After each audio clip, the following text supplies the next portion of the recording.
met you in the summer. When you left it was cold. Said we loved one another. Guess that we were wrong. I met you in the summer. Our love was out of control. I've been going crazy without you so long. Cześć moi drodzy, witam Was bardzo serdecznie, witam Was w nowym dniu, pogodnym dniu. Dzisiaj w końcu poprawa pogody. Ma być chyba między 9 a 12 stopni, nie pamiętam dokładnie, ale już od rana świeci piękne słoneczko. Wprawdzie rano był szron, no ale często wiecie, jest tak, że jak w nocy macie lekki mrozek, to potem słoneczny, piękny dzień. W każdym razie jutro ma być 16 stopni, dzisiaj chyba właśnie 12, nie 9. Wczoraj było, niby miało być 9, a było wczoraj tak zimno, masakrycznie po prostu. Więc nie wiem, czy dzisiaj kawa w ogrodzie będzie miała miejsce, bardzo bym chciała. Już jestem stęskniona za cieplejszą pogodą, Wy na pewno także. Wiem, że do Polski też idzie ciepłe powietrze, nie wiem kiedy wystawię tego vloga, czy już będziecie mieli tą aurę, wiecie, lepszej pogody czy nie. Biorę bluzę na dół, powiem Wam, że tak, jak coś robię w domu, fizycznego i tak dalej, no to jest mi mega gorąco, tak jak w tym momencie biegałam od rana, ale jak zaczyna być, słuchajcie, tak, że usiądę do komputera, to robi się zimno. Teraz coraz mniej te ogrzewanie włączamy. Wiadomo, rano dzisiaj też włączyliśmy. Z rana, wiecie, z godzinkę, dwie i wyłączamy, no bo już, wiecie, no wydaje nam się, że już jest wiosna, że nie trzeba. A jednak jak się usiądzie, jeszcze tak posiedzi, to czasami jest chłodno i wtedy taka bluza na dole jak najbardziej się przydaje. Taka, czy ja mam tam jeszcze grubsze, słuchajcie. Dobra, my tutaj z Brunusiem byliśmy w sypialni, trochę wytarłam sobie, słuchajcie, toaletkę. Brunuś już zasnął w międzyczasie, trochę mu piłeczkę porzucałam i chciałam Wam powiedzieć, że pokażę Wam dzisiaj fajną lampkę, takie fajne rozwiązanie do zaciemnionych miejsc, na przykład do piwnicy, na kemping, jak macie na przykład przyczepę i Wam brakuje prądu, w ogóle jak na przykład wyłączą Wam w domu prąd. To jest naprawdę fajne rozwiązanie, uważam. No i tyle, moi drodzy, idę na dół, robię śniadanie i odzywam się do Was później. Już idziemy na dół, nie śpimy, ja wiem, że na poduszeczce wygodnie, ja wiem, ja to wszystko rozumiem, tak, ale trzeba iść na dół, on już mruczy. Pieszczochu.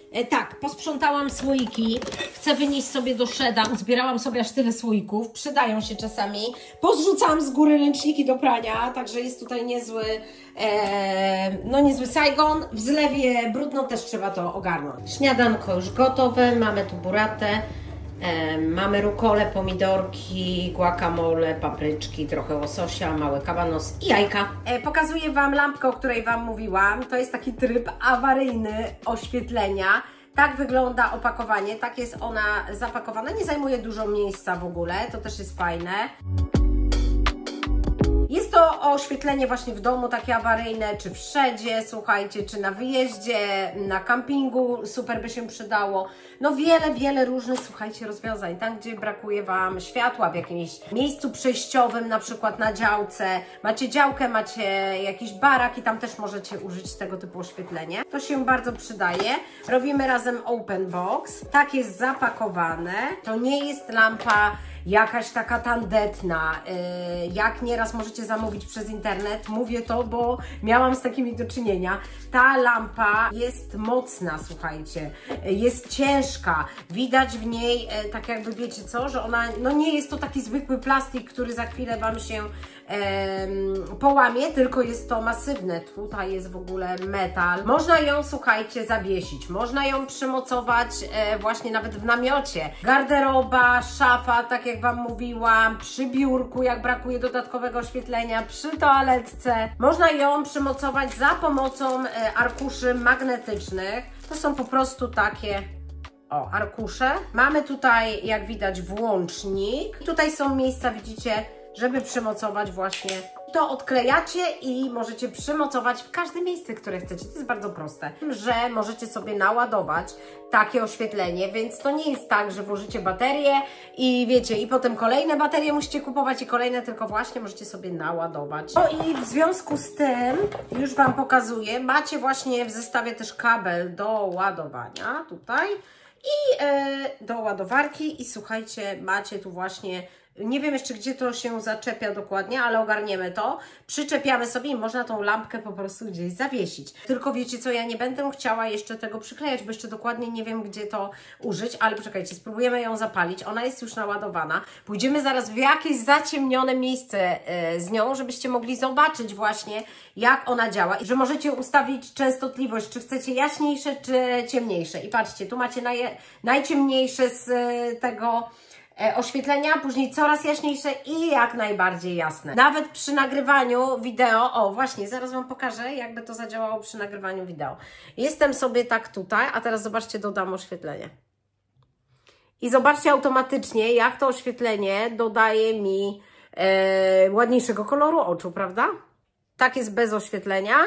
A tak jak dodamy dodatkowe światło. Super! Może się przydać także vlogerom. Nie pomyślałam o tym wcześniej, że mogę sobie z taką lampkę gdzieś tam przymocować i na przykład nagrywać w miejscu, gdzie wcześniej nie mogłam. Ja też na przykład widzę taką lampkę w łazience przy lustrze. Ja mam ten produkt z Amazon i zostawię Wam link w opisie, jakbyście chcieli sobie zakupić. Postaram się załatwić dla Was jakąś zniżkę. I pamiętajcie, to jest naprawdę masywne, to nie jest takie bardzo leciutkie ani nic, tylko to jest porządne. A ja idę teraz Wam zademonstrować, jak można z tego właśnie jeszcze skorzystać. Teraz Wam pokażę, jak jest na przykład ciemno, jak otworzę szafę na przedpokoju. No tutaj nic nie widać, a ja teraz przymocowałam oświetlenie i dzięki temu od razu widać tu kurtki. Mocniejsze zaraz włączymy i jeszcze bardziej mocne. No i zobaczcie, dzięki temu ja widzę, co ja tutaj w ogóle mam. Można coś łatwo wyciągnąć, wiecie, z kieszeni, czy coś w tym stylu, także to jest bardzo fajne, ale to jest jedna z opcji. Na przedpokoju mamy szafę organizacyjną, w której jest dosłownie wszystko, od odkurzaczy, słuchajcie, po drukarkę, różne odkurzacze, różne rolki do czyszczenia, no wszystko tutaj mamy, co jest potrzebne. I teraz patrzcie, tutaj jest ciemno, widać, że jest ciemno. Zapalam sobie lampkę i w łatwy sposób mogę na przykład użyć drukarkę, także zobaczcie, i tutaj też na przykład okulary trzymamy przeciwsłoneczne, no naprawdę to ułatwia, zobaczcie. Od razu widać, że tutaj światło się pali. Tu będzie fajnie też Wam pokazać. Wchodzimy do toalety i słuchajcie, ja mam, już Wam mówię, o co mi chodzi. Ja mam w toalecie na dole lustro, które jest metalowe i ten magnes z tego oświetlenia mi zadziałał i dzięki temu, zobaczcie, mogę tu wejść i nie włączać światła, tylko takie delikatne sobie oświetlenie tu przyświecić, gdy chcę na przykład, nie wiem, umyć ręce albo coś w tym stylu, albo coś sięgnąć. Na przykład mam tutaj, słuchajcie, na przykład perfumy jakieś, jak widzicie, i tak dalej, więc też bardzo fajne rozwiązanie. Można sobie rano użyć, wiecie, żeby tak bardzo nie świecić w całym domu i zobaczcie, to się fajnie trzyma na magnes. Proszę bardzo. O, zaraz Wam pokażę, tylko trzeba dobrze złapać. No, zauważyć lepiej, co jest naokoło, czy coś sięgam z torebki, wiecie, i chcę dobrze zobaczyć, co mam w środku, no to sobie mogę dodatkowo zapalić takie oświetlenie. No, także przyczepiłam tą, widzicie, zaczepkę i ona też ułatwia przenoszenie, jak chcecie gdzieś właśnie w namiocie mieć oświetlenie, czy wszędzie, żeby zabierać ze sobą. To są jedne z możliwości, w jakich możecie wykorzystać takie oświetlenie. Ja Wam serdecznie polecam. Dajcie znać, czy korzystacie już z takich rozwiązań, czy jeszcze nie korzystaliście i że właśnie Wam pokazałam fajną alternatywę. Też wydaje mi się, że kilka takich lampek, na przykład 2, bo one dosyć mocno świecą, fajnie sprawdzą się w kuchni. Nie macie oświetlenia nad blatem kuchennym, to też można sobie zamontować. My mamy tam właśnie tak przyklejone takie tam LEDy, więc dodatkowe oświetlenie też można tam dać. Właśnie w takich różnych, słuchajcie, zakamarkach. Stawiam Wam link w opisie i może przypnę w pierwszym komentarzu. Wsypała pancia kocimiętkę, wsypała do drapaka. Bruno już się wytarzał, o, jeszcze mało. Jeszcze się wytarzać chce. A Rabuś podchodzi i już wąchał Bruna i go podgryzał. Brunuś, co ty tam wygryzasz? Zobacz, Rabuś, jak mu dobrze, zobacz. Co, Bruneczku? Tam jest kocimiętka fajna. Ojej, jak fajnie. Jest cieplej, jest dużo cieplej. Robi się ładna pogoda. Myślę, że już jest ze 12 stopni. Ojej, jak ja trzymam kamerę. Myślę, że już jest ze 12 stopni. Pogoda się naprawdę poprawiła, ale mam... Ej, jak ja mam... brudny samochód. Jak wyszło słońce, to jestem w szoku. Już pominę w środku, bo to wiem, że mam brudno, bo słuchajcie, no wiadomo, nie? Teraz każdy będzie sprzątał w samochodzie po zimie, ale nie przypuszczałam, że jest taki cały w kurzu na zewnątrz. Ale wiecie, co tutaj robili nam, mówiłam wam, przed domem, dalej tam robią. Nie wiem, co oni robią. Kurzą po prostu, kują coś. No i dlatego jest tak brudno. Chyba w weekend trzeba posprzątać samochód. Zobaczymy, jak to się ułoży. Ale ja tymczasem jadę do Argosu. Słuchajcie, kupiłam... Co ja kupiłam? No właśnie ma być ta pogoda. Trzeba umyć okna już, bo naprawdę nie mogę na nie patrzeć i to od zewnątrz, a te okna się tak otwierają, że nie jesteście w stanie ich umyć. Angielskie okna mają często to do siebie, że nie możecie ich otworzyć tak, żeby ich umyć. Więc szukałam czegoś takiego, coś podobnego, jak moi teście mają taki po prostu... Jak to powiedzieć, na takim drągu, z jednej strony myjka, a z drugiej ściągaczkę, ale żeby to było dosyć wysokie. Nie chciałam 5-metrowego, znalazłam 3,2 i zamówiłam w Argosie, bo wiecie co, na eBayu czy Amazonie było drożej. Znalazłam, że jest przecena w Argosie, kupiłam i jadę odebrać. Mam nadzieję, że już będzie do odbioru, także jedziecie ze mną. Ej, jest tak ciepło w samochodzie, że ja już muszę ruszać.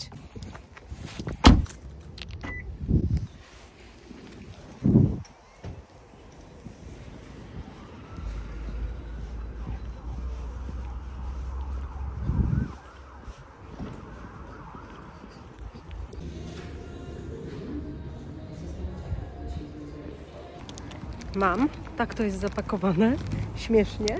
Ej, no kij jest długi, mam nadzieję, że da się go jakoś składać i że nie będzie cały czas taki długi. Bardzo proste urządzenie, ale mam nadzieję, że ułatwi życie właśnie przy myciu okien. Wiecie co, chyba nawet dzisiaj wypróbuję, bo jest piękna jednak ta pogoda. Zrobiło się cieplutko i przyjemnie. Sprawdzamy, jak to wygląda. To jest, słuchajcie, proste mega. A wydaje mi się, że to może bardzo ułatwić życie. Już w zeszłym roku miałam coś takiego kupić do mycia okien. Jak chcecie zapytać, że w Anglii jest dużo firm, które myje okna i że można zamówić, jasne, wszystko można zamówić, słuchajcie, ale po pierwsze, nie zawsze myją aż tak idealnie, a po drugie, sama to mogę zrobić, kupić urządzenie i zawsze sobie te okna przemyć, a nie czekać, żeby znowu to zamówić. Wychodzi też sporo taniej. No, także ja wolę mieć swoje urządzenie. Ej, no da się to nieźle wyciągnąć. Kurde, zobaczcie, czad. Dobra, trzeba będzie to sprawdzić na ogrodzie. I mamy takie coś, już wam pokażę, jak to działa, jakbyście chcieli to kupić. 12 coś funta zapłaciłam, niecałe 13 funtów za to. Macie tutaj mikrofibrę z tego, co czytałam, ale taka, której chyba wychodzi włosie, albo tak specjalnie jest zrobione. I zdejmujecie, tak to wygląda i to bierzecie. To nie jest na raz, to jest wielokrotnego użytku i później znowu to można przymocować. Tylko ja muszę jeszcze to ogarnąć trochę. Aha, tu jest taka gumka, żeby to włożyć do środka. Dobrze, że nie mam paznokci. Znaczy mam, ale wiecie, o co mi chodzi. Dobra, jest ta gumka i teraz tak? No dobra, niech będzie tak. I to trzeba tak przymocować. Są różne w ogóle też na eBayu, widziałam. I to, wydaje mi się, że to powinnam płynem, ale może nie tak bardzo... Może wodą i octem lepiej, albo takim delikatnym płynem do mycia właśnie szyb. I druga nakładka, jak to umyję, zakładam to. Wiem, że moi teście mają taką, że ona jest jakby taka. I z jednej strony macie to, a z drugiej to, z tego co tak mi się wydaje, że widziałam. I wtedy wiecie, myjecie sobie od razu ściągacie, a ja tu muszę przekładać. Ale nieważne, słuchajcie, to i tak nie kosztowało tak dużo. Instrukcja obsługi nie jest potrzebna. Aż normalnie ciekawi mnie mycie okien tym. Chyba wyjdę na ogród i spróbuję umyć okno. Może wezmę Was ze sobą, ale nie teraz. Muszę to jakoś oprzeć, słuchajcie. Nie teraz, bo teraz, moi drodzy, to robię spaghetti. Przed wyjściem już zaczęłam, ale nie skończyłam. I teraz jak weszłam, to od razu podłączyłam, nie widzicie mnie, od razu podłączyłam gaz. O, właśnie. I będzie dzisiaj spaghetti, ale nie z makaronem, moi drodzy, tylko będzie spaghetti z z fasolką szparagową jako makaron. Papryka pokrojona, cebulka, nie wkrajam marchewki. Dzisiaj tak prosto robię bardzo. Nie wymadzam za bardzo. Dobra, muszę tylko to mięso dobrze rozdrobnić. Rozłączę się. Spaghetti gotowe, słuchajcie. Już tylko czekać, aż dziewczynki przyjdą. Później wypróbuję tą myjkę do okien. Ale chciałabym powiedzieć Wam, może nie powiedzieć, tylko odnieść się do jednego z komentarzy. Zanim się odniosę, powiem Wam, że mimo to, że firmy na moim kanale, które poruszają jakąkolwiek większą wartość i są bardziej takie wartościowe dla człowieka, uważam, bo rozmowa, debata na jakiś temat jest bardziej wartościowa niż pokazywanie, wiecie, jak składam ubrania czy prasuję, to zawsze takie filmy mają dużo mniejszą oglądalność, ale to mnie w ogóle, słuchajcie, nie zniechęca, bo uważam, że ja wolę nieść za sobą jakąkolwiek wartość, niż skupiać się tylko na tym, żeby pokazywać Wam moje śniadania. Więc to na początku powiem i pod ostatnim z filmów, vlogów, gdzie mówiłam o czarnej stronie internetu, tak w skrócie, odnosiliście się, pisaliście komentarze, sporo osób się odniosło, dziękuję, to jest spoko, to jest bardzo fajne, uważam, że inni mogą też poczytać Wasze komentarze i nawet jak opinia jest inna niż moja, to też super, bo każdy ma prawo do swojej opinii, o ile ona, uważam, nie obraża innych, a jak obraża, to gryziemy się w język i nie piszemy głupot. I nie piszemy tego, no bo na ulicy też nie podchodzimy i nie wyzywamy kogoś, prawda, że ma inne poglądy. Chociaż są i tacy. Dobra, nieważne. Chciałam Wam przeczytać ten komentarz. Masz rację, to co się dzieje jest niepokojące. Spotykam się z tym codziennie, bo jestem pedagogiem. Nie pracuję w zawodzie, ale działam w różnych inicjatywach. Prowadzę warsztaty. Niestety ogromnym problemem są social media, bo to one są obecnie autorytetem dla wielu młodych ludzi. Co się znajduje na większości social mediów, wszyscy wiemy. Twoja wypowiedź jest naprawdę mądra i cieszę się, że takie osoby jak Ty działają w internecie, oby było takich więcej. Tu się na chwilę zatrzymam. Jak Wy mi piszecie jakieś pochwały co do mojej osoby, to ja mam trochę taki problem z przyjęciem komplementu, wiecie? W sensie, że jestem zawstydzona, skrępowana i od razu mam ochotę napisać dziękuję, ale mam ochotę dopisać, że nie, ja też nie jestem idealna, słuchajcie, ja też popełniam błędy i czasami nawet wiem, jak powinno być prawidłowo w życiu, jakieś zachowanie, jakie powinno być prawidłowe, a zachowuję się w gorszy sposób. Chcę Wam to powiedzieć od razu. No i dużo osób mówi, że jak ktoś Ci mówi komplement, to podziękuj po prostu, prawda? A ja mam zawsze problem z tym i mam ochotę powiedzieć dziękuję, ale wiesz, ja nie jestem też idealna. Chciałabym od razu tak jakby się wytłumaczyć, że moje zachowania też czasami nie są idealne. Dobra, dalej. To, że dziewczyny widzą, że czasem macie gorsze dni, jest bardzo pozytywne. Dzięki temu widzą, że związek to nie tylko motyle w brzuchu, radość i uśmiechy. Kłótnie są naturalne i potrzebne, jeżeli są konstruktywne, rozwijają relację z drugą osobą. Poza tym życie to też porażki, załamania, zawody, smutki. Pragnienie ciągłego szczęścia i radości to też jest pułapka obecnych czasów, w którą wpadają nie tylko młodzi ludzie. Rozpisałam się, bo to zdecydowanie mój temat, ale już kończę. Wszystkiego dobrego dla Was. Dziękuję Ci, kochana. Twój nick jest taki, że nie powtórzę go, ale no dziękuję Ci za ten komentarz i pozdrawiam Cię serdecznie, będziesz wiedziała, że to chodzi o Ciebie. No i tutaj chciałam się odnieść właśnie, że ten temat jest też mega ciekawy, że przez to, że my widzimy w social mediach, na przykład na Instagramie czy nawet na YouTubie, same superlatywy, jak na niektórych kanałach, czyli wiecie, wstajecie rano, nie musicie iść do pracy, nie robicie nawet śniadania, bo zamawiacie catering albo wychodzicie na miasto zjeść śniadanie i następnie obiadu też nie gotujecie, bo nie macie czasu, więc zamawiacie z restauracji. Następnie wchodzicie do wanny z hydromasażem, przychodzi do Was masażystka, która Was masuje, fryzjerka do domu, idziecie na zabiegi jakieś. Ja teraz to mówię trochę sarkastycznie, ale jeśli Wy obserwujecie cały czas takie życie, to dążycie do tej perfekcji i wydaje Wam się, że jeśli nie ma na przykład tej perfekcji w Waszym związku i Wasz partner nie jest idealny, to że coś już jest nie tak.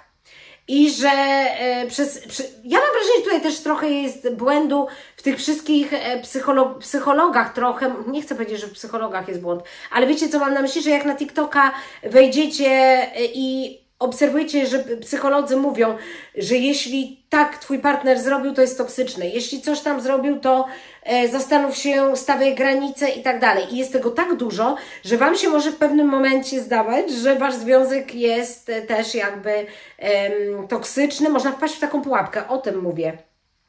I widząc właśnie szczęśliwe pary tylko w internecie, a wy widzicie, że wy czasami macie lekką spinę ze swoim partnerem, że tam w tym internecie ona dostaje codziennie kwiaty, a wy tych kwiatów nie dostajecie i jeszcze ci psychologowie na TikToku, którzy w kółko mówią wam, że wiecie, gaslighting, toksyk i tak dalej, oni na pewno bardzo mądre rzeczy mówią, bo nie chcę tego jakby, wiecie, nie chcę im ujmować wiedzy absolutnie, tylko chodzi mi o to, że taka osoba, która sobie żyje normalnym życiem, która wstaje rano, idzie do pracy, czasami płacze z bezradności, bo jej dziecko jest chore i nie prześpi całej nocy, mając małe dzieci, czasami posprzecza się z tych emocji i z nerw z mężczyzną, ze swoim partnerem i tu też odniosę się do tego, że kłótnie są naturalne i potrzebne, jeśli są konstruktywne i rozwijają relacje z drugą osobą. Jasne, że tak.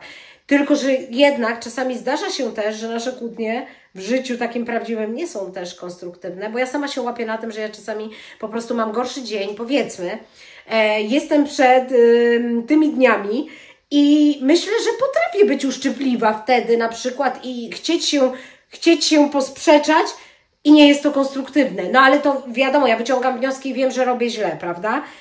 Warto właśnie mieć też taką autorefleksję w tym wszystkim. Ale jeszcze rozwijając ten wątek, chciałam powiedzieć właśnie, że później nam się wydaje, patrząc na ten świat internetu, że nasze życie jest smutne, że źle nam się układa, że nasze dzieci to nie są tak idealne jak te dzieci w internecie, że tamte dzieci to mają zawsze porządek w pokojach, a moje dziecko nie. Uwierzcie mi, moje dziewczyny nie mają porządku, na przykład teraz w pokoju, tak abstrahując. Obydwie mają naprawdę bałagan. I jak dzisiaj tam weszłam do jednej, do drugiej, bo wiecie, słoneczko wyszło i ja mam teraz fazę, że ja będę wszystko sprzątała, to stwierdziłam, że no nie, jak dziewczyny wrócą ze szkoły dzisiaj, to biorą się za porządki, bo jest źle. I czyj to jest błąd? Ich, że nie sprzątają, czy mój, że nie dopilnowałam? Prawda? I ja teraz już siebie trochę za to winię, ale z drugiej strony muszę od nich wymagać. To już nie są dziewczynki, które mają, wiecie, 3-4 latka, tylko no to są już pannice, które powinny umieć naokoło siebie mieć porządek. A różnie z tym bywa, słuchajcie. Okej, może jeszcze tutaj dojdę do tego, że po prostu może czasami jestem za mało konsekwentna, albo staram się być za dobra i właśnie też tak to wynika, sama nie wiem. Chciałam powiedzieć właśnie, że tu jest super to powiedziane, że związek to nie są tylko motyle w brzuchu, chociaż są, bo faza miłości też polega na tym, że jest zauroczenie, wiecie, potem jest faza miłość, zaangażowanie i tak dalej. Fajna jest taka książka właśnie, która mówi, jakie są fazy miłości. Czytałam taką książkę kiedyś i tam właśnie można zauważyć, że te motyle w brzuchu będą, ale one są tak, później stabilizuje się i później są takie zrywy. I ja też widzę w związku takim długoletnim, że są takie fazy, gdzie my po prostu, wiecie, jak, nie wiem jak to powiedzieć, jakbyśmy byli w jakimś świecie i skakali po chmurkach i widzieli tylko serduszka i tacy byli zakochani, jakbyśmy się dopiero poznali, a czasami jest po prostu stabilizacja związkowa, jest dalej miłość, ale jest bardziej tak, wiecie co, spokojnie, jest więcej przyjaźni, rozmów, wspólnych jakichś planów. Nie mówię, że nawet wspólnych zainteresowań, bo my na przykład z Arturem mamy jakieś tam wspólne zainteresowania, ale mamy mnóstwo też oddzielnych zainteresowań innych. Ale też możemy sobie, wiecie co, w rozmowie rozmawiać na temat swoich zainteresowań i on mi zawsze coś powie ciekawego, ja mu powiem coś ze swoich zainteresowań, w coś go tam wciągnę, po prostu możemy o tym rozmawiać, zaciekawić się jakimś tematem, a nie, że to nas jakby od siebie odsuwa.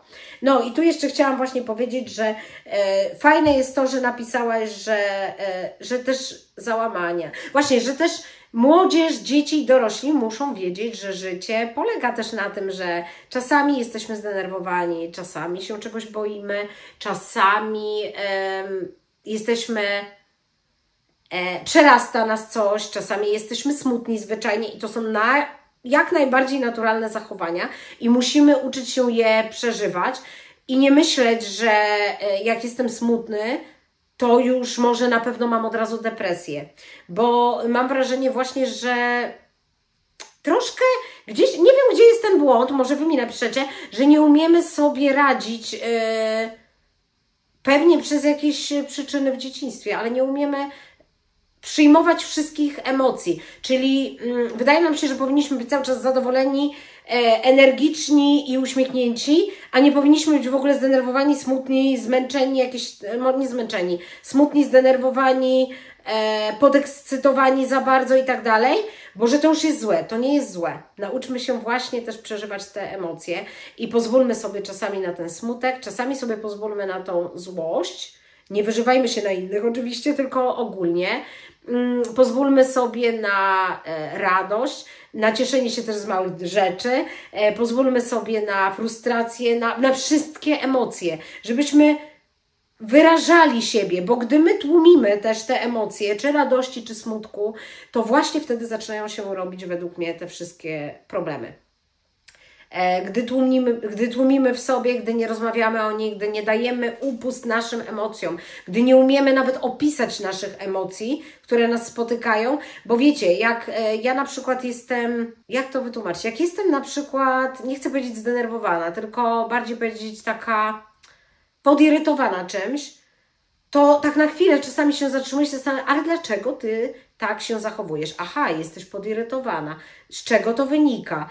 Co na to wpłynęło? Dlaczego takie na przykład błahe rzeczy wpływają na Ciebie, że jesteś poirytowana? Co mogłabyś zrobić, żeby z tym lepiej walczyć? I tak dalej. Ja nie znam czasami tych niektórych narzędzi do rozwiązywania też jakby, wiecie, tych problemów emocjonalnych i właśnie gdy ktoś nie zna tych rozwiązań, nie umie sobie poradzić z tymi emocjami i czuje ciągły smutek i tak dalej, no to jak najbardziej uważam, że psycholog to jest świetna sprawa i terapia i tak dalej, ale też uczmy się radzić sobie troszeczkę z emocjami sami i nie chrońmy naszych dzieci w tych czasach od wszelkich, wiecie, niepowodzeń, rozczarowań, od kłótni czasami z innymi rówieśnikami, od tego, żeby potrafiły być asertywne i tak dalej, bo wtedy pokazujemy im, że takie, że tak powiem, takie uczucia nie istnieją i jak oni są dorośli, to nie umieją sobie po prostu z nimi poradzić, bo nie mieli wcześniej z nimi do czynienia. No i właśnie tutaj też jeszcze chciałam dodać, że pragnienie ciągłego szczęścia i radości to też jest pułapka obecnych czasów,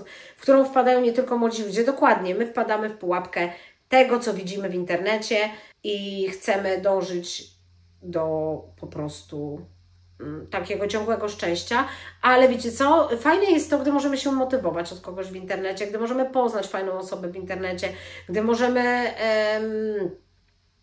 czegoś się uczyć w tym internecie, albo gdy szukamy rozrywki, która nas odpręża w tym internecie, gdy możemy podczas sprzątania posłuchać sobie, jak ktoś mówi, ja sama słucham różnych właśnie podcastów i osób, a to, nie wiem, słucham przy sprzątaniu właśnie bardzo dużo kanałów kryminalnych, bardzo lubię taką psychologię właśnie kryminalną, można powiedzieć, i portret, że tak powiem, psychopaty, mordercy jest dla mnie na przykład ciekawy, tak od psychologicznego punktu widzenia, skąd się to bierze i tak dalej. Bardzo lubię, ja w ogóle lubię, słuchajcie, oglądać programy, które pokazują elektroniczne nowości. To są takie programy dla mężczyzn, ale ja bardzo lubię.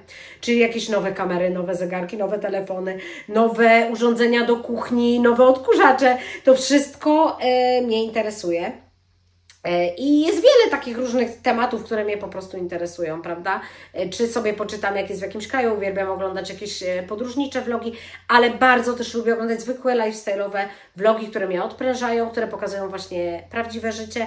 Oglądam też takie, do którego na przykład życia bym chciała dążyć, ale nie jest to moim wyznacznikiem i nie dołuje mnie to, jak widzę, że na przykład inni mają dużo lepiej, bo mi się może wydawać, że ci ludzie mają lepiej, oni wcale nie muszą mieć lepiej. To, że my widzimy, że ktoś ma wszystko według naszego mniemania, to może być tak naprawdę osoba bardzo nieszczęśliwa. Dobra, rozgadałam się znowu, kolejna mała pogadanka, dajcie znać, co o tym myślicie.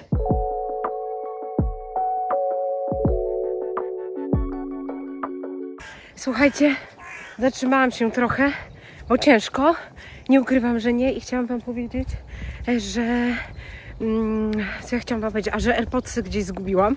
Nie mogę je znaleźć. Nie wiem, czy w samochodzie są u Artura, u mnie w domu nie znalazłam w żadnej przegródce nigdzie. I lipa jest, bo z AirPodsami się, wiecie, fajnie słucha muzyki, jak się biega, czy podcastu. No, widać, że nie tylko ja biegam tutaj, ale co jest ważne, dzięki temu, że nie mam AirPodsów, słyszę ptaki. Super, słychać ptaki, słuchajcie, pięknie śpiewają, także przyjemnie. Ale dobra, rozpędzam się dalej, chwilę odpoczęłam idąc po prostu, nie zatrzymuję się, tylko idę i biegnę już dalej. Ojejku, fajne słoneczko, godzina, nie wiem, 9 rano? Coś w tym stylu. Super rozpoczęcie dnia. Hejka moi drodzy, doszłam do siebie już po tym bieganiu. Słuchajcie, jest już 7 stopni. Jak ja biegałam, pewnie było 5, ale na początku było mi zimno, nie ukrywam, a potem rozgrzałam się, już naprawdę było bardzo fajnie i ciepło. Super mi się biegało, poza tym, że no wiadomo, nie było tak łatwo pierwszy raz na zewnątrz biegać. Raz Artur zadzwonił, więc szłam przez jakiś tam fragment i potem znowu biegłam. Nie wiem, ile przebiegłam. Mi się wydaje, że około 2 km w górę, czyli około 2 km coś. Nie mierzyłam zegarkiem, wiecie, nie miałam AirPodsów, miałam telefon, muszę zobaczyć, ile kroków zrobiłam na telefonie i po prostu sprawdziłam, ile człowiek przebiega truchtem w ciągu chyba 17 minut, coś takiego. I tam mi wyskoczyło między 1,6 km do 2,5 km, więc średnia jest jakieś 2 km. Ja biegłam, wydaje mi się, że wydaje mi się, że mogłam przebiec nawet dłużej niż 17 minut, no nie wiem. Także tak mniej więcej, słuchajcie. Robię sobie śniadanie, wykąpałam się już, ogarnęłam. Jeszcze sobie bazylii świeżej dorzucę. Robię sobie tak, wiecie co, 2 jajka, sałatka z sałaty lodowej, z awokado, pomidory, ogórki świeże, troszkę cebuli, ale bardzo mało, bardziej na jajkach, jajka w majonezie, majonez fit i halloumi. Właśnie jest w airfryerze, a i 2 papryczki z serkiem, pokażę wam zaraz, jak już to halloumi dodam.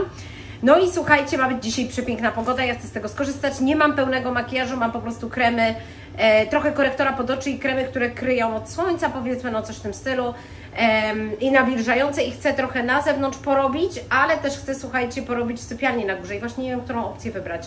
Czy umyć okna w sypialni od wewnątrz, parapety i tam w łóżko mam trochę Lili ubrań z zeszłego roku, bo my tak sezonowo przerzucamy, no nieważne, czyli tam przejrzeć to, ona wczoraj zaczęła układać w ubraniach, czy iść na zewnątrz i na ogrodzie te wszystkie, wiecie, stare jakieś kawałki krzaczków poobrywać i tak dalej, przed domem jest też co robić, ale słuchajcie, panowie robotnicy przenieśli się z pracami obok, tam też robią dziurę przed domem ludziom i tak dalej i powiem wam, że wydaje mi się, że oni będą mnie peszyli. Ja tak nie lubię, jak robotnicy na mnie patrzą, bo oni zazwyczaj mają jakieś głupie żarty, uśmieszki i tak dalej, a to jest dla mnie dyskomfort, więc raczej spróbuję to zrobić, jak ich nie będzie.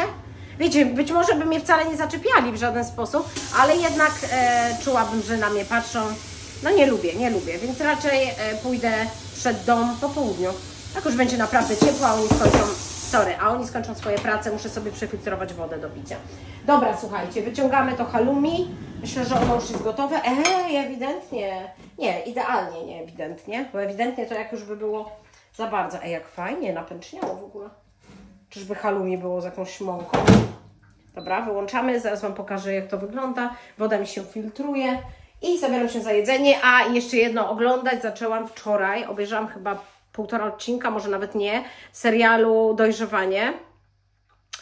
Powiem wam, że mocny jest i już początek pokazuje typowo brytyjską ulicę w mieście i aż normalnie zastanawiałam się, czy to nie ulica z mojego miasta. Powiem wam, że właśnie problem młodzieży w tym wieku, młodzieży, która chodzi z ostrymi narzędziami, nie chcę tutaj konkretów, żeby mi YouTube nie zbanował, i w różnych miastach, wiecie, słyszy się o tym, co się dzieje i ta młodzież jest trochę bezkarna, uważam.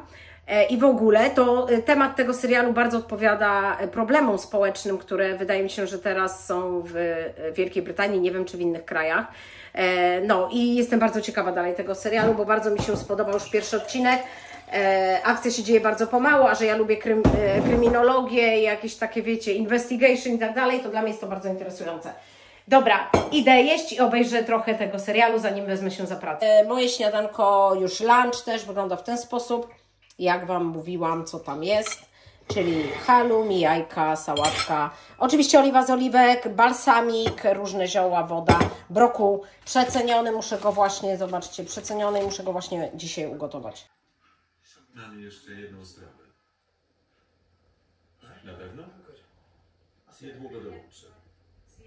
Przyniosłeś piłeczkę, kochany, i rzuciłeś mi? Taki jesteś mądry? O, jaki mądry Brunuś, rzucić? I met you in the summer